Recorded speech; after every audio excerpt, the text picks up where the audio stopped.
We want to eliminate theta from the pair of equations x equals 1 minus sine theta and y equals 1 plus cos theta. We can rearrange the first one to give sine theta is 1 minus x, and the second one we can rearrange to give cos theta is equal to y minus 1.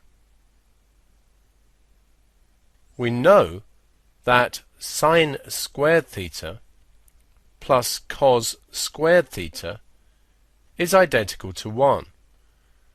So sine squared theta plus cos squared theta here can be written as 1 minus x squared plus y minus 1 squared, and this must be equal to 1.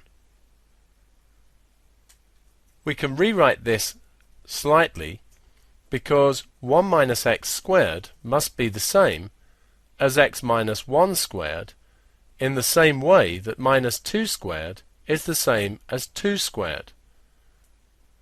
So this is x minus 1 squared plus y minus 1 squared is equal to 1. You might recognize this as the equation of a circle with its center at the point 1, 1 and a radius of 1.